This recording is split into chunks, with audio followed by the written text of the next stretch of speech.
बंगाला को बाबा साहब पढ़ते थे, लिख देते थे अंग्रेजी में। मैंने नानक चंद रत्तू से निवेदन करके भी मुझे अंदर किसी तरह दाखिल करो। मैंने वचन बाबा साहब अम्बेडकर को दिया है, किसी नत्थू खैरे को नहीं दिया। नौकरी तो मैंने उसी दिन छोड़ दी जिस दिन बाबा साहब का देहांत हुआ।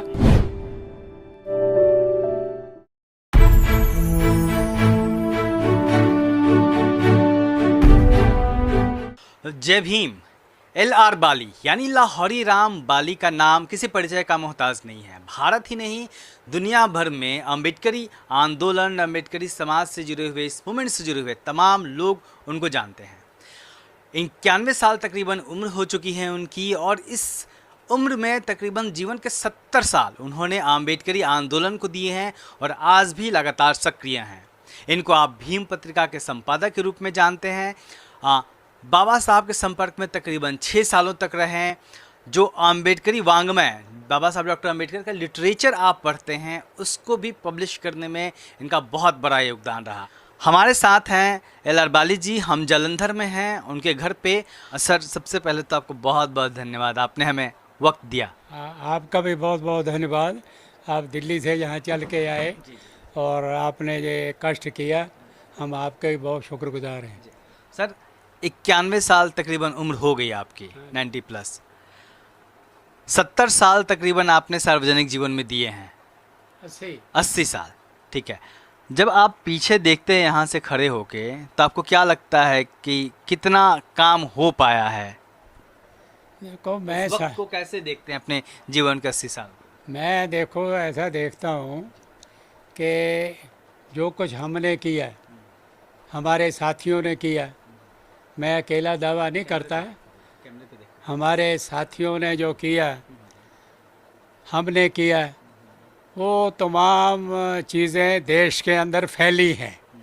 देश में कार्यकर्ता पैदा हुए, देश में लेखक पैदा हुए, देश में प्रचारक पैदा हुए, देश में अम्बेडकर के नाम पर मारने वाले लोग पैदा हुए। और लिटरेचर बाबा साहब के ज़माने में भी कोई खास था नहीं, छपा नहीं। आज घर घर आपको लिटरेचर मिलने को मिलेगा, हर भाषा में मिलेगा, अंग्रेज़ी में, हिंदी में, पंजाबी में, उर्दू में मैंने किया, और साउथ में उन भाषाओं में, तमिल में, तेलुगु में, मलयालम में, तमाम भाषाओं में बाबा साहब का लिटरेचर जो है वो सारे देश में फैला है, गया है। ये बहुत बड़ी बात है। आप तकरीबन 6 सालों तक बाबा साहब के संपर्क में रहे थे, उनसे लगातार मुलाकात होती रही जब आप दिल्ली में थे और बाबा साहब भी दिल्ली में थे। उस दौर की क्या यादें हैं आपके जहन में आज? देखिए, ऐसा है, जब बाबा साहब लॉ मिनिस्टर थे तो 1 नंबर हार्डिंग एवेन्यू में रहते थे। 1 नंबर हार्डिंग एवेन्यू का नाम बदल दिया है, शायद तिलक रोड है या कुछ ऐसा नाम है। तो ये सड़क जो है सुप्रीम कोर्ट को जाती है, तो वहाँ बाबा साहब रहते थे। तो मैं वहाँ नौकर था। मेरे जैसे और बहुत सारे लोग थे, जैसे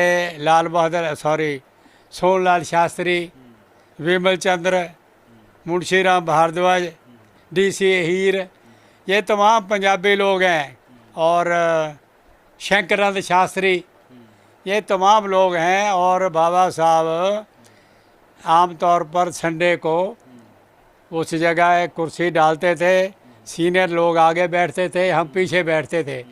तो बाबा साहब दिनचर्या, दिन में जो कुछ बीता है, दिन में जो कुछ उनके साथ हुआ है, वो सारा बयान करते थे। और हाजिर जवाब बहुत थे, यानी हाजिर जवाब बहुत थे। और गॉसिप को, यानी गपबाजी को पसंद नहीं करते थे। तो बहुत ऊंचे लेवल की वहाँ बातचीत होती थी। मैं तो बहुत जूनियर था, पीछे बैठता था, सीनियर आगे बैठते थे। तो ये हमारा ऐसा है, बाबा साहब के साथ होता था। और एक बार मैं और कैसी सुलेख, तो मैं और वो एक बार इकट्ठे मिले बाबा साहब को। वो पंजाब से गए थे, तो मैं जंगपुरा भोगल में रहता था, तो हम दोनों मिलने के लिए गए। पौना घंटा हम बाबा साहब के साथ बातचीत करते रहे। अच्छा, सीधी बात हुई आपकी? सीधी सीधी बात 2-3 बार हुई, लेकिन उस दिन 45 मिनट पौना घंटा हुआ। तो बाबा साहब ने पंजाब के बारे में बहुत कुछ पूछा, और बाबा साहब उर्दू पर्शियन जानते थे। उन्होंने एक फारसी का शेर पूछ लिया, इसके अर्थ, तो सलेख बताने लगे। तो मैं चुप रहा। तो बाबा साहब ने कहा, नहीं ये नहीं है, वो मैं आपको भी सुनाता हूँ। ता मर्द सुख नखुफ्ता बाशद, ए वो नहुफ्ता बाशद, ये फारसी का है। जब तक आदमी बोलता नहीं, उसके गुण और अवगुण छुपे रहते हैं। बाबा साहब उर्दू पढ़ते थे, उजाला निकलता था हमारा, भीम पत्रिका से पहले उजाला निकलता था, और उजाला को बाबा साहब पढ़ते थे, लेख देते थे अंग्रेजी में, उसका अनुवाद करके हम छापते थे। तो बाबा साहब को मिलना या ये कहना मैं उनके साथ था, ये तो बहुत बहुत गलत बात होगी। मैं तो कुछ संपर्क में रहे मैं तो कुछ भी नहीं हूँ। यानी मैंने नानक चंद रत्तू से निवेदन करके भी मुझे अंदर किसी तरह दाखिल करो, तो मुझे लाइब्रेरी की जो किताबें थी उनको साफ करने का मुझे अवसर मिला, तो इस ढंग से मैं अंदर गया। तो ये है। तो बाबा साहब को लिखना, कैसे बोलते थे, कैसे लिखते थे, कैसे रिसर्च करते थे, वो सारा हमने देखा। दूर से आप देखते थे उनके काम को।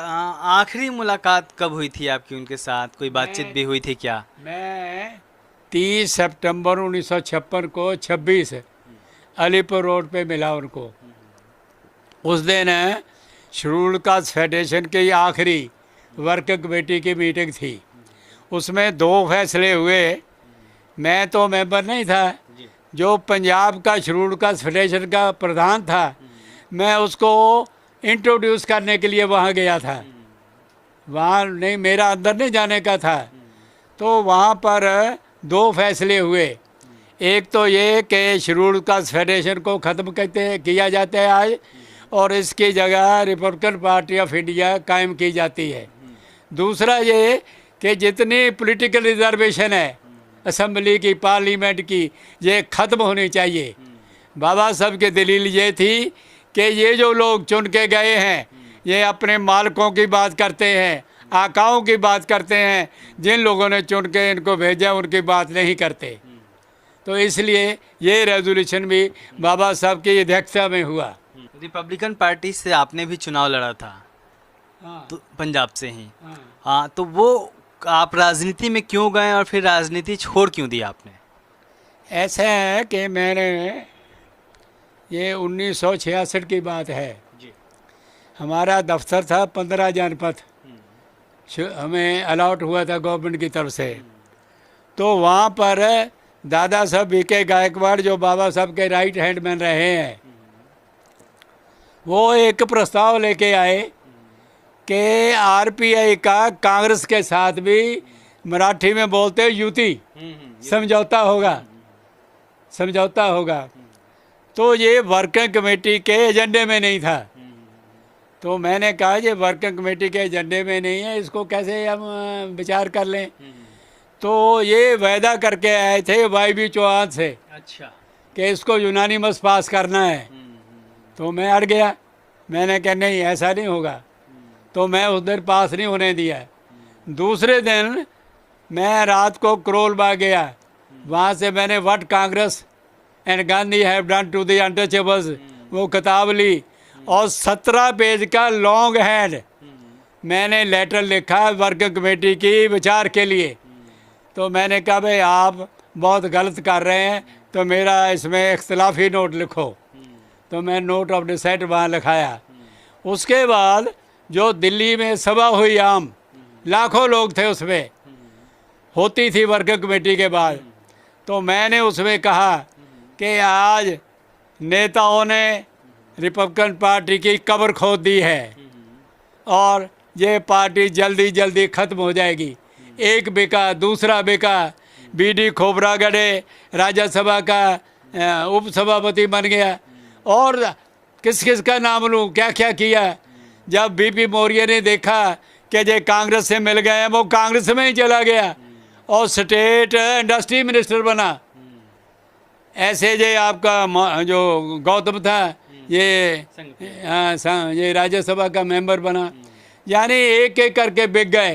तो सर लालच तो आपको भी दिया गया होगा, आपको भी कोशिश की गई होगी कि आ जाएं, आप क्यों अड़े रहे? ऐसा हुआ कि ज्ञानी जैल सिंह जो बाद में राष्ट्रपति बने, हमारा दफ्तर था भीम पत्रिका का शहर में। ज्ञानी जैल सिंह एक दिन आ गया, छोटा सा दफ्तर था इतना कहीं। तो मैंने कहा भाई इतना बड़ा आदमी मेरे पास कैसे आ गया? तो मैंने कहा ये तो बड़ी हैरानी की बात है। तो सामने किस वक्त की बात है ये, किस दौर की? ये 65 के बाद की बात है। तब ज्ञानी जैल सिंह किस पद पे थे? अब वो तो मुझे याद नहीं, ठीक है, लेकिन एक माननीय नेता थे, बड़े नेता थे। बड़े नेता थे। तो मैंने बोला ज्ञानी जी कैसे आए? कहने लगे और कितनी खाक छानी है। मैंने क्या मतलब? कह रहा देखो आप कांग्रेस में नहीं आओगे, मैं आपको ऐसा पद दूंगा कि आप जज भर्ती करेंगे। तो मैंने कहा ज्ञानी जी मैंने वचन बाबा साहब अम्बेडकर को दिया है, किसी नत्थू खैरे को नहीं दिया, इसलिए मैं अपना वचन नहीं तोड़ सकता। ना मैं रुका ना मैं झुका, बिकरा तो एक तरफ रहा, ना रुका ना झुका, अपने आंदोलन पे बड़े ज़बरदस्त ढंग से अपना काम करता रहा। के लोग आपने नौकरी छोड़ दी?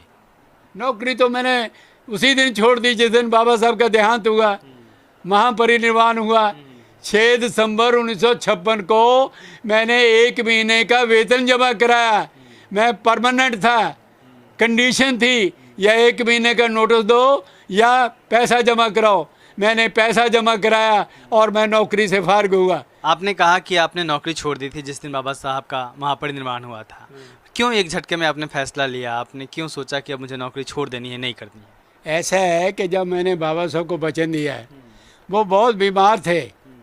जब मीटिंग ख़त्म हो गई तो मैं बाहर बैठा रहा, वो कुर्सी उनको बरामदे में लाया गया ताज़ा हवा के लिए, वो अंदर चले गए तो मैं उस कुर्सी पे 3 घंटे बैठा रहा। जब ठीक ठाक हो गया तब मैं बाबा साहब के आगे गया और मैंने कहा कि मैं आपको वचन देता हूँ कि आपने जो सिद्धांत जो रोशनी फैलाई है उसको फैलाने के लिए मैं अपना सारा जीवन लगाऊंगा, मैं आपको वचन देता हूँ। और ये वचन मैंने दिया 30 सितंबर 1956 को और उसके बाद मैंने मुड़ के नहीं देखा। सुना आपने, ये हैं 91 साल के युवा अम्बेडकरवादी LR बाली जी, और इनकी आवाज़ की जो खनक है, इनका जो इन्होंने अपने जीवन के बारे में बताया, उससे निश्चित तौर पे आप अंदाज़ा लगा सकते हैं खुद ही कि इन्होंने कितना काम किया है। और हम उम्मीद करते हैं कि ये लगातार स्वस्थ रहें और भी ज़्यादा काम करें और अम्बेडकरी आंदोलन को और ऊंचाइयों पर ले जाएं। कैमरामैन सिद्धार्थ के साथ जालंधर से मैं अशोक दास, दलित दस्तक।